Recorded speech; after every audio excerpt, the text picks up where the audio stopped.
Awal Ramadan ni, kami terima 3 doktor baru. Seronok? Mestilah. Next case, ada timbang tak organ-organ dia? Ada. Heart, 1.2 kg doktor.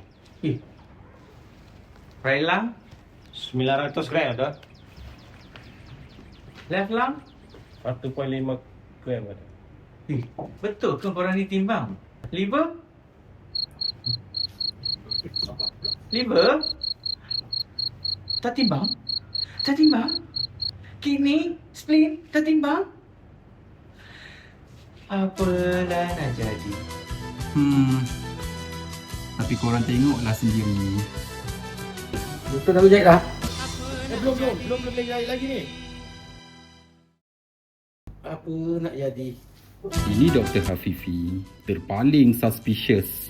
Kes serangan jantung pun pagi ke malam. Fikir gelarkan dia penunggu bilik mayat. Ini Dr. Rashid, tapi kami panggil dia Prof. Sebab apa? Sebab boleh, dek. Okey, yang ni cut section of the heart. You boleh nampak inflammatory cells yang infiltrate dekat di Tak nampak kan? Tak nampak. Tak nampak. Mana dia?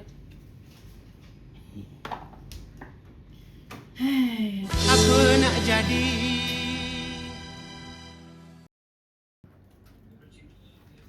Doktor, borang spesimen dah siap ke belum? Ini pula Dr. Zihan. Habis semua ujian makmal dia hantar. Belum lagi. Sekejap. Tak siap lagi? Apa nak jadi? Apa nak jadi? Sampai abang-abang MA pun pening. Tak puasa. Apa nak jadi? Fifi. Terpaling penat lah tu.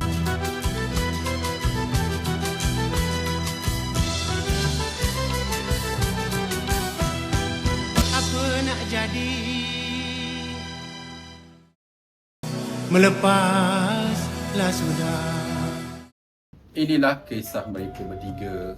Punya lebih busy sampai lupa nak request cuti.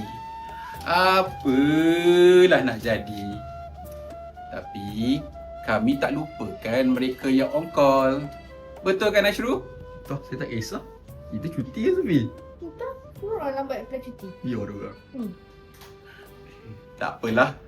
Saya tak kerja kan raya ni. Okeylah. Saya balik dulu.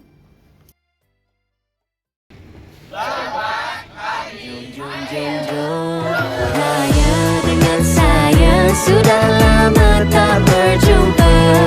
Kampung belah mana, baju raya awak warna apa? Nyalakan pelita, hari untuk kita bahagia. Raya dengan saya, Syawal kali ini kita berdua, jomlah beraya. Forensik KKB3 mengucapkan Selamat Hari Raya Aidilfitri. Maaf zahir dan batin. Saya sudah lama tak berjumpa. Kampung belah mana, baju raya awak warna apa? Nyalakan pelita, hari untuk kita bahagia. Raya dengan saya, Syawal kali ini kita berdua, jomlah beraya.